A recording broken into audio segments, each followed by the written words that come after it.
Hello అండి, నమస్తే. Welcome to my channel smart and simple. ఈరోజు వీడియోలో నేను మీకు చికెన్ లెగ్స్తో కర్రీ ఎలా ప్రిపేర్ చేసుకోవాలో చూపిస్తాను. ఇది చాలా టేస్టీ అండ్ హెల్దీ రెసిపీ కూడా. లెగ్స్ పైన ఉన్న వాళ్ళకి చికెన్ లెగ్స్ అనేవి కర్రీ సపరేట్గా వండుకుంటే చాలా బాగుంటుంది, తగ్గుతుంది అన్నమాట తొందరగా. సో ఈ రెసిపీకి ముందుగా మనం చికెన్ తీసుకుని చికెన్ లెగ్స్ని చికెన్ని కలిపి సాల్ట్ అండ్ పసుపు కలిపి మూడింటిని మిక్స్ చేసి బాగా వాష్ చేసుకోవాలి. ఇలా క్లీన్ చేసి పక్కన పెట్టుకున్న తర్వాత ఆనియన్స్ని మిక్సీ పట్టుకుని పక్కన ఉంచుకోవాలి. ఇప్పుడు కడాయిలో ఆయిల్ హీట్ చేసుకోవాలండి. తగినంత ఆయిల్ వేసుకొని ఇది హీట్ అయిన తర్వాత దీంట్లోనే మిక్సీ పట్టుకున్న ఉల్లిపాయ పచ్చిమిర్చిని ఈ విధంగా వేసేయాలన్నమాట. కచ్చపచ్చగా రుబ్బుకుంటే సరిపోతుంది. ఆ తర్వాత దీంట్లోనే కొద్దిగా 1 టేబుల్ స్పూన్ అల్లం వెల్లుల్లి పేస్ట్ని కూడా యాడ్ చేయాలి. ఇది పచ్చివాసన పోయిన తర్వాత చికెన్ని యాడ్ చేసుకోవాలి.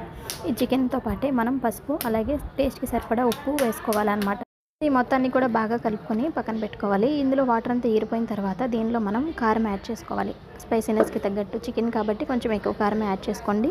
సో ఇది మొత్తాన్ని కలుపుకొని ఈ కారం కూడా పచ్చివాసన పోయిన తర్వాత దీనిలోనే సరిపడా వాటర్ని యాడ్ చేసుకోవాలి. సో ఈ వాటర్ని కూడా నేను ఏ విధంగా యాడ్ చేసేసిన తర్వాత బాగా ఎగిరేంత వరకు కూడా కర్రీని ఉడకనివ్వాలి.